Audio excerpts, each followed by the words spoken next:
be playing FIFA 19 on a Sunday League pitch. No more of these dramatic intros. You already know what we're doing from the title. We've done some very weird and wacky things in the last few experiment videos using some software called the Frosty Editor, and we've basically managed to unlock every stadium on the game, and that includes the ones that really aren't meant to be stadiums. We've played FIFA 19 on a 5-a-side pitch. We've played FIFA 19 in some houses. Today, we are going to be, amongst other things, playing Sunday League football on FIFA 19. If you go on to enjoy the video, slap a like on this one. Subscribe if you're new to the channel. It's the big red button under the video and it massively helps me out. And I also want to say a massive thank you to FIFA. He's a FIFA 19 modder. He's been helping me out an absolute ton on the channel in the last few months, and once again, he's been able to send me a mod to be able to do this one. So if you need some tutorials on how to do some of this sort of stuff on FIFA 19, if you're a PC player, make sure to go and check him out and subscribe to his channel. But here we go. This is it. It's time to start changing things. Now, we don't want Anfield again. We've been here before. You scroll all the way through. It's actually asterisk stadium name underscore 357 we're wanting. And this is gonna be a Premier League game on a Sunday League pitch. Oh, here we go. This is it. Sunday League has entered FIFA 19. Just forget about the teams that are involved. We've got houses in the background, streets, cars in the background. Oh, this quite simply is amazing. It's a foggy day. I mean, this is the epitome of a cold, windy day in Stoke. Why are the managers stood in the centre circle? Why are you there, sunshine?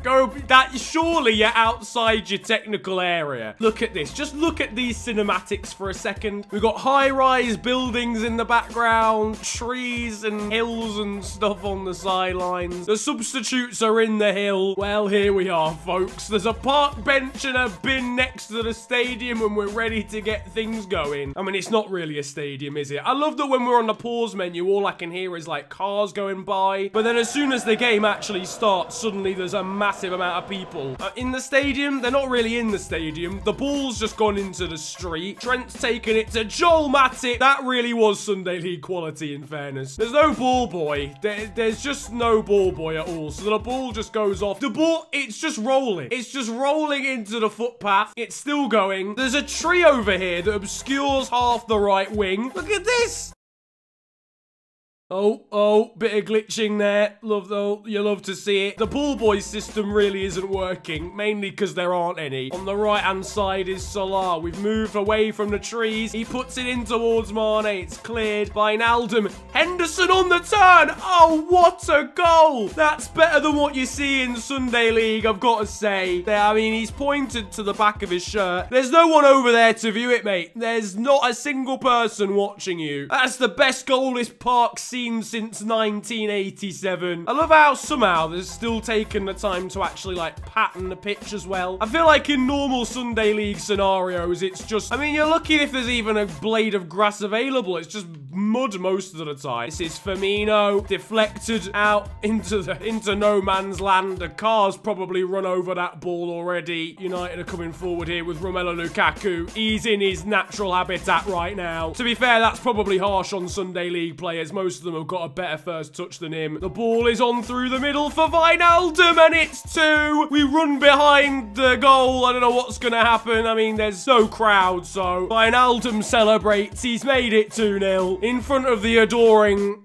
houses next to the stadium. Little Jimmy's probably watching through his bedroom window. Liverpool are excelling in Sunday League conditions. I don't really know if that's a good thing or a bad thing. Some of the cinematic shots you can get from this are amazing as well. Like, look at this. Alisson just playing calmly with just houses, cars, nothingness around him. It's just pure Sunday League. Trent here as well. Mignolet's warming up on the touchline. I don't know why, mate. You're not getting the call to come on. The subs are submerged, especially the Liverpool ones. Absolutely amazing scenes. The electricity bill in that home over there is going to be massive. I do quite like the attention to detail, though, around the stadium. Like, it is quite sick. It looks like a proper estate. Like, this looks like an estate in England. They've done a sick job of it. Jesse Lingard has scored. The camera angles are absolutely clapped. For some reason, every cameraman in the stadium is stood behind a tree. I keep saying stadium. It's not a stadium. It isn't. What about this looks like a stadium. For anyone wondering, the speed limit of the streets around this stadium are 20 miles per hour. So if anyone happens to be driving around here, if you do 30, you're getting locked up, sunshine. Trent Alexander-Arnold here with a free kick. Channel your inner Sunday League, son.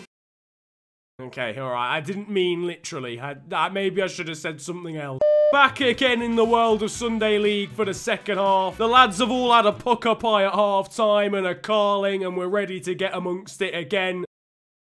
That ball just defied the laws of physics. Oh, he's been brought down. It's a penalty, apparently. It didn't look like one to me. That's Sunday League refereeing, if ever I've seen it. It's Mohamed Salah versus David De Gea. It's off the inside of the post. Fine margins determine Sunday League football. That's a lie. Most games end about 9-1. Trent, you can do better than you did in the first half. It's within his range, and it's into the back of the net. What a goal. The players have come from the grass behind him. I don't know how that's happened. Although, to be fair, David De Gea maybe could have saved it. It's nice to see that EA have got some serious accuracy in their game, though. And there you have it. Our Sunday League extravaganza ends with a 3-1 win to Liverpool. It's been foggy the entire 90 minutes. You'd have thought the weather would have cleared up by now. All of that fan noise in the background, honestly, I'm not sure where it's coming from. If there was more houses around, then maybe I'd at least push to the fact that all the people in the houses have got their windows open and are providing the atmosphere. Is this just not a really weird sight? I mean, this is coming from a man that in his last video played a game on a swimming pool, so why only play with one shithouse stadium though when you can play with two? Oh, this is amazing. The footage is like proper grainy and everything. For anyone who didn't realize already, this is like the 60s, 70s stadium. There's Toby Alderweireld. He's trying to work out why everything looks like an old VHS. They've put a filter on it, mate. They've even put a filter on your eyes. It's literally 1960s football on FIFA. The pitch conditions definitely could be better. I think the groundsman's looking at a fine at least here. You've got ball boys there. Everyone's standing pretty much in the stadium because that's how it used to be. Were any of these players even born? Hang on. No, Niren, stop. Why were you even about to ask that question? Feel like the ball boys aren't really doing their jobs there. You've just allowed that one to go past you, mate. Send him back to the mines. I love the stadium as well. The stadium looks so authentic. We've got people stood on a garage over there trying to watch the game. Love that. This is where I really wish Classic Kits still existed on the game. Oh, it's into Aguero, and there's your goal. Sergio, mate. I don't think you can celebrate with the fans. Lovely finish, though, from Sergio in 1964. I love that a little bit of mud gets flicked up anytime anyone takes a step anywhere. I mean, just because it's the olden days doesn't mean you've got to stick in an olden days challenge. Best part of that is that's probably a play on from the referee if this was actually played in the 60s. Yeah, it's alright. You thought about getting the ball. Don't worry about it, lad. We'll give the foul next time.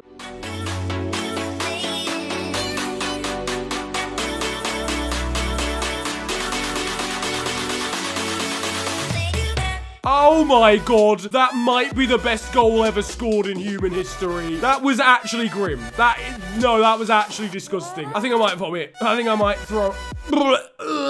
Careers have been ended, families have been torn apart. Oh, I'm really loving the aesthetic of a substitution for some reason. John Stones has injured his shoulder. 1960s advice would be to just run it off. Aguero, David Silva, Leroy Sané. Oh, it's delightful. The middle of the 20th century simply hasn't seen anything like what we are seeing here today. There you go, Back to the Future is done. Or Back to the Past, actually, really, and it's not. Regardless, Maurizio Pochettino looks just as disappointed as he usually does in the present day. It just looks beautiful. I don't even know why. It just looks aesthetically extremely pleasing. But that, ladies and gents, is where we are going to end today's video. We've played Sunday League football on FIFA 19. We've played 1960s football on FIFA 19, and it's just been a beautiful experience. Let me know what else you want to see down in the comment section below. I mean, there's so much stuff that can be done with the Frosty Editor. It really is a joke. So Just put your wildest suggestions down there and we'll see what we can do. But if you've enjoyed this video, slap a like on it, subscribe if you're new to the channel. You can also follow me on social media. It's at the official FNG on Twitter and Insta. Links are down below. But it's been a pleasure ranting at you guys today. Have a great day, enjoy yourselves, and goodbye.